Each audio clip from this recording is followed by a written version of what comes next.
radio woman show on radio, WGY, and John Charles Stevenson, who did the early morning show for the farmers. He called it the Chanticleer. And we had a kitchen, a full kitchen. We had a dressing room, an elaborate dressing room, just the way in Hollywood, these a counter and all these lights, and mirrors to put on your makeup and things like that. What else can you remind us of? Ride in the diesel.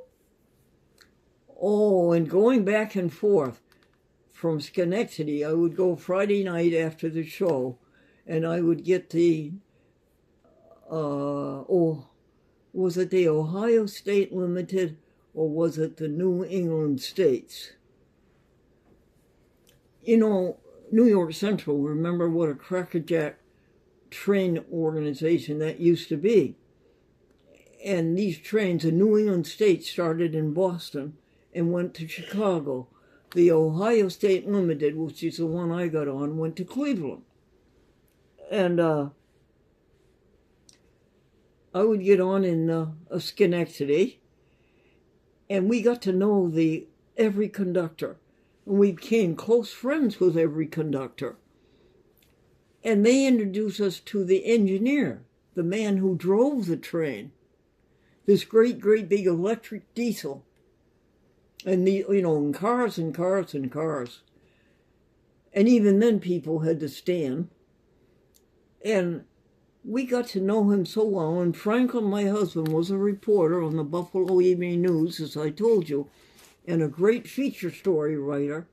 And so I cooked up the idea that Franklin should ride in the diesel and write a story of how it was like to the readers of the Buffalo Evening News. Well, what do you know? They approved it.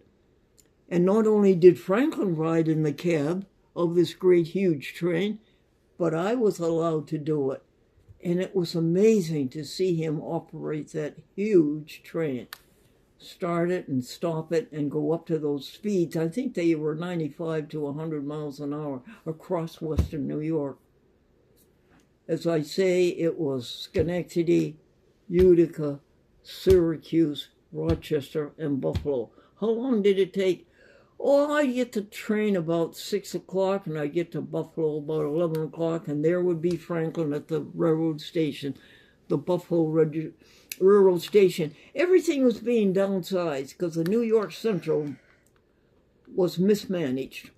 It went from generation to generation, and every time it would go downhill. Finally, it was taken over by the government and called Amtrak. But those were the great days of the great trains. What else do you have, hon? Al Knapp. What, dear? Al Knapp. Ampex? Yes. Ampex. Tape came in, and the Ampex recorder was the size of a washing machine. And I think I've told you all about the tape in an earlier edition. So call me if you want me to tell you more about it, but I think I covered that very well. And besides Ampex?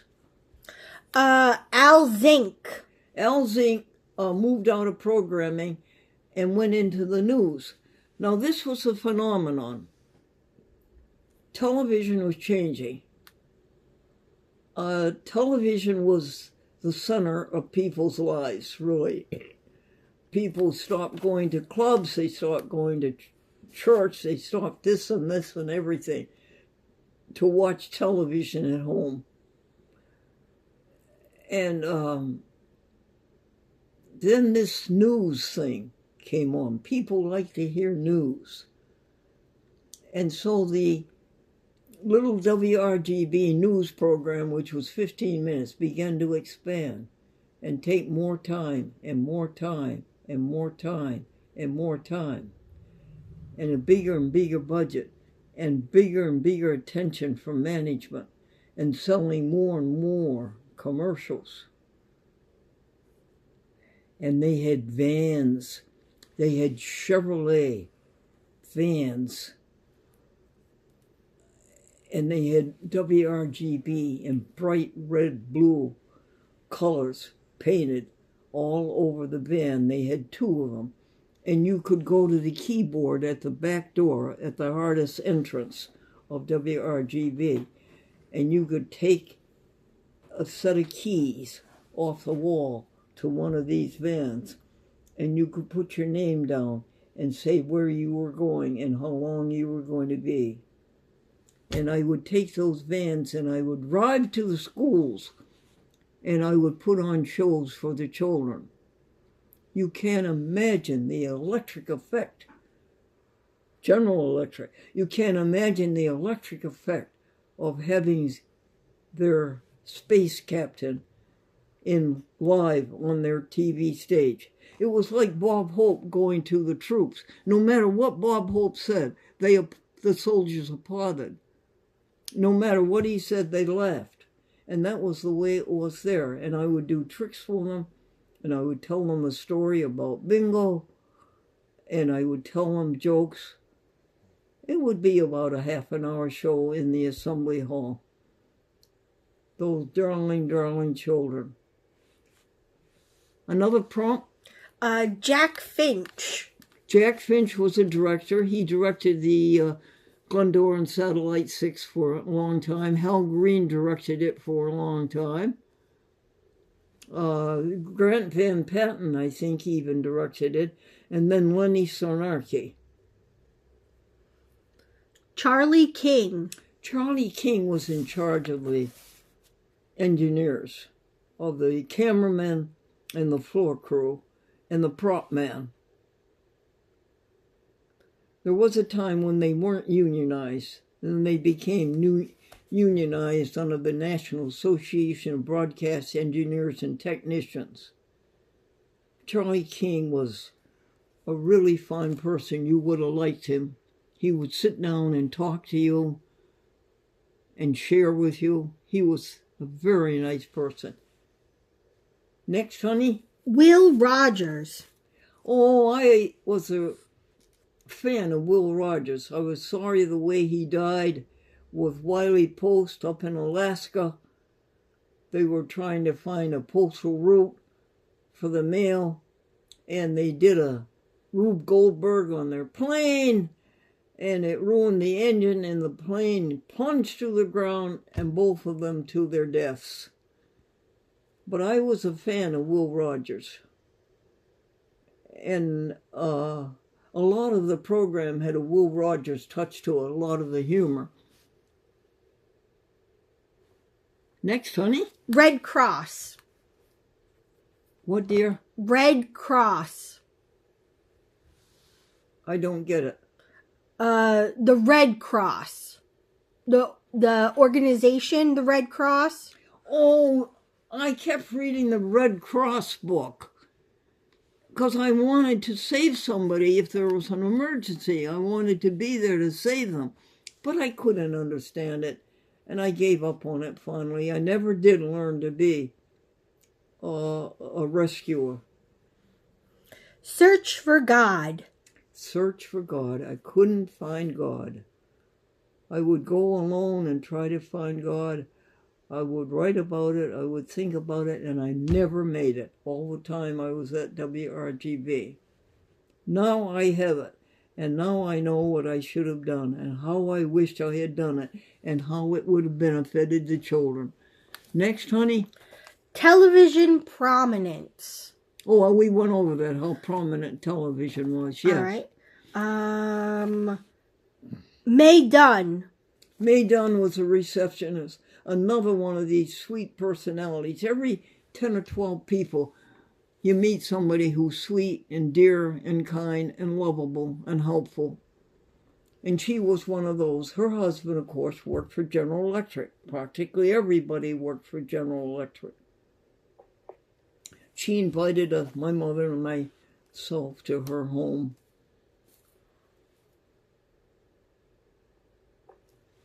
I'm waiting for a prompt. Oh, Steinman? Who, dear? Steinman. Steinman. Hold it, honey. Take a pause. Back in the former days, when I first went to Schenectady, I would ride from downtown up to Niskayuna, and we went by the home where Steinmetz lived. You remember Steinmetz, the great electrical engineer? Steinmetz. Steinmetz. That was very interesting and very thrilling and gave you a great feeling. Camera lens? Cameramen, yes, we had always had two cameramen.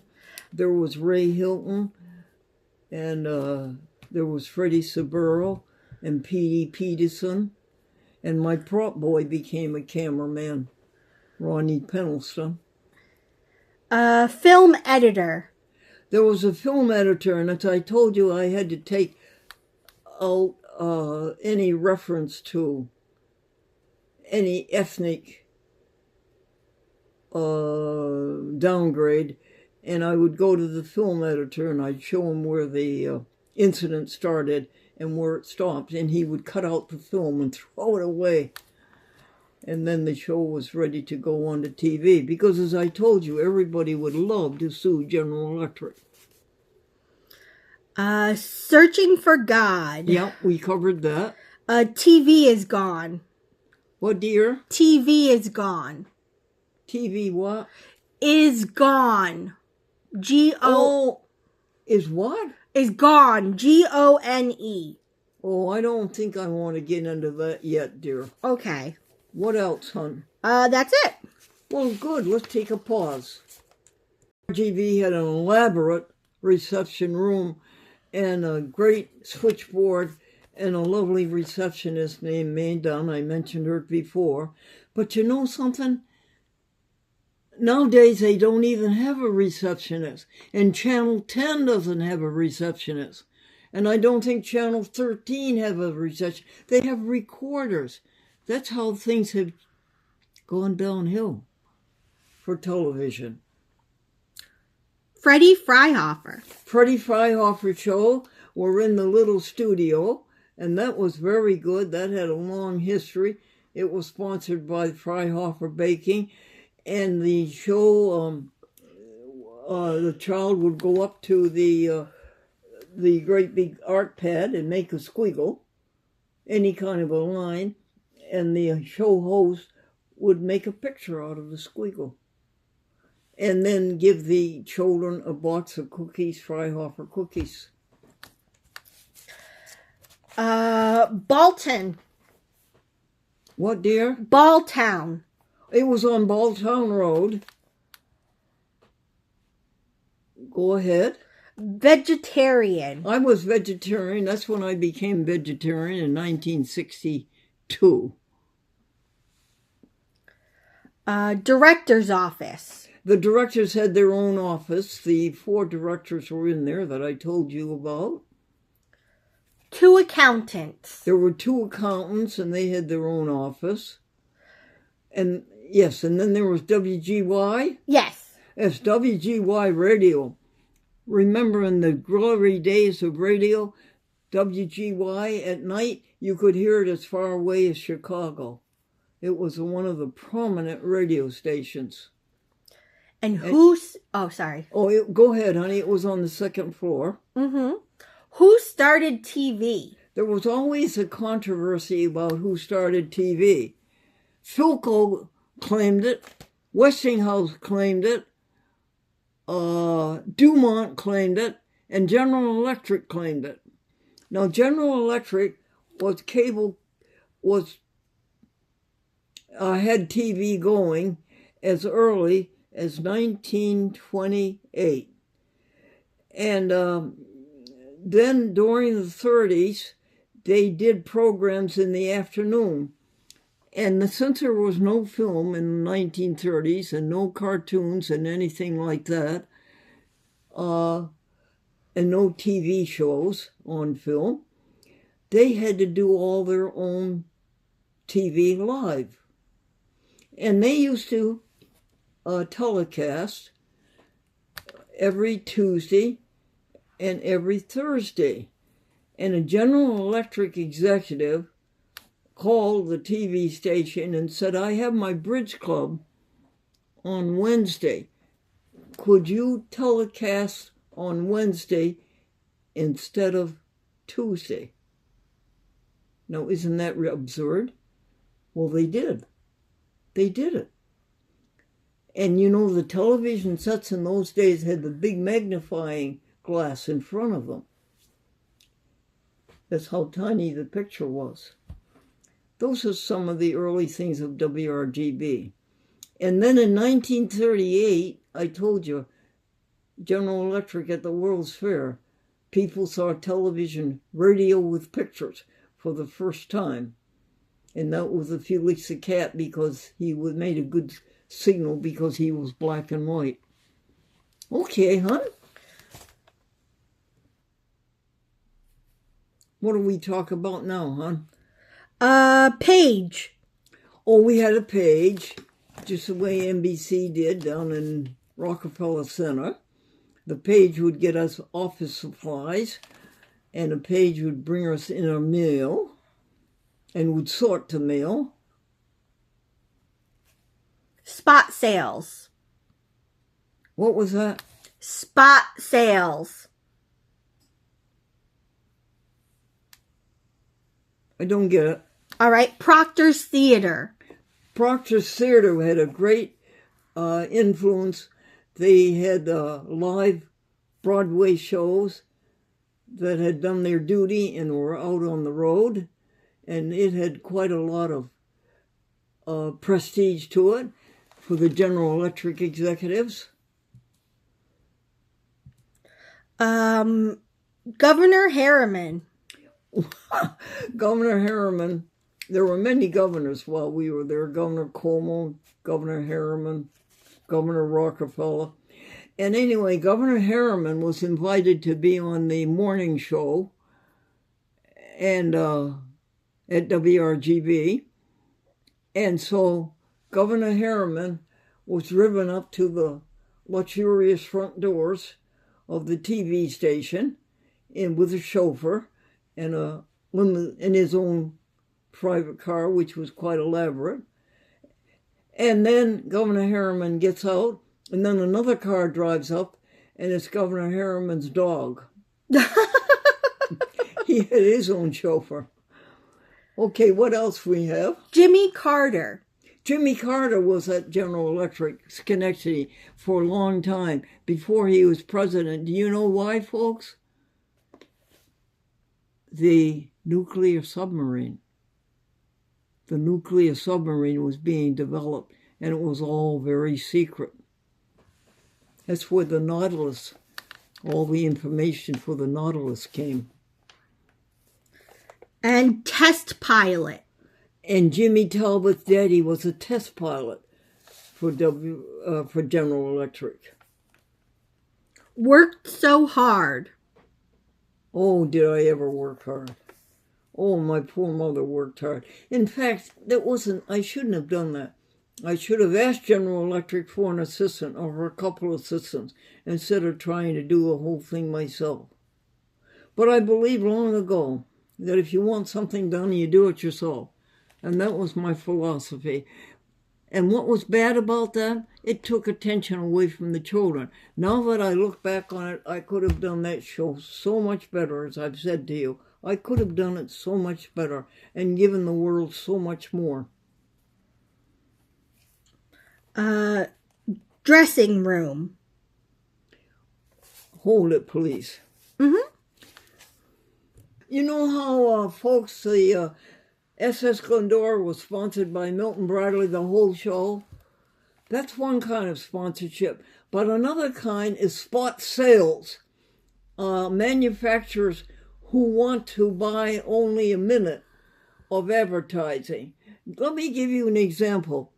Red Ball sneakers. Mishawaka rubber. U.S. Keds, which was another sneaker. Cocoa Marsh. They would buy a minute on the show for 13 weeks. And this was considerable income for these TV stations. So we did all these high school appearances, and we had all of this fan mail, 800 letters that one day, and that people in New York City, all the advertising agencies wanted to get on our show, and we were sold out all the time. And I would have to go to the traffic department, to find out who the commercials were for that day. Every day I'd have to go to the traffic department to find out who the commercials were. Okie doke, what's next? We have next is contests. Oh, we had so many contests. I kept them up. I loved the children's participation. And then we would have the winner come on the show and receive the prize. Educational TV. There was a thing called educational TV. And they were no commercials. And they were connected with public TV. Public TV. They had a desk in our office, but they never used that desk, and it became my mother's desk. And these were beautiful steel desks. You should have seen them, folks, polished green. They were elaborate. No time to watch TV. I never had any time to watch TV. I never had any time to do anything but Glendora and Satellite 6. That's all the time I had, except for those 2-3 things I mentioned, like trying to learn Red Cross. Perry Como. One of the contests I had was an essay contest. And the winners, I would have 3 winners. And the prize is I will take them from Schenectady to New York City on the train, the New York Central, and I would take them to a rehearsal of the Perry Como show in a theater in Manhattan. Well, it happened.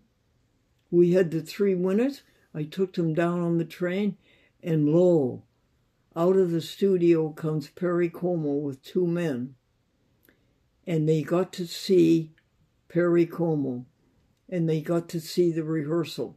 And then we got on the train and went back. You wouldn't think that General Electric would take the responsibility. You know, that could be quite a few, anything could have happened. But they did. Their parents let them do it. And that was the year that Perry Como came out with a song. I'm in love with a dolly named Glendora. She works in the window of a big department store. Eyes of blue and hair of gold. She'll never be young, but she'll never get old. Oh, Glendora, I want to see more of you. Dum, dum, dum, dum, dum, dum. And who was this Glendora? She was an, what do you call those things that they put clothes on? A mannequin. Yeah, she was a mannequin.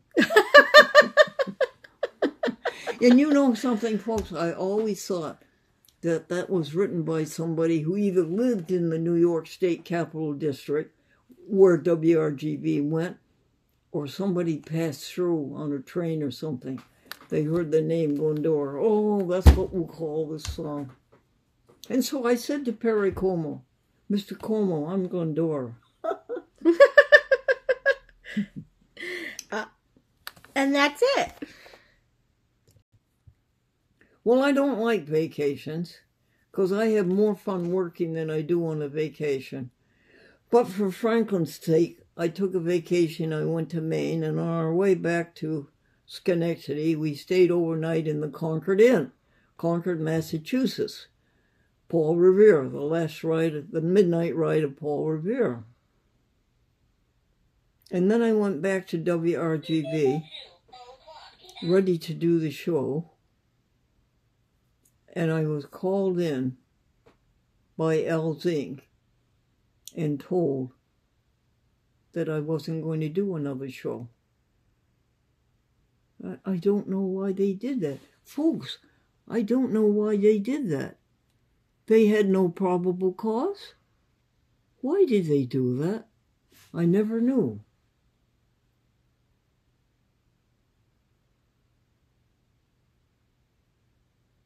And I tried to see the general manager, Merle Galusha, a very handsome man who later was killed in a local airline trip, small airline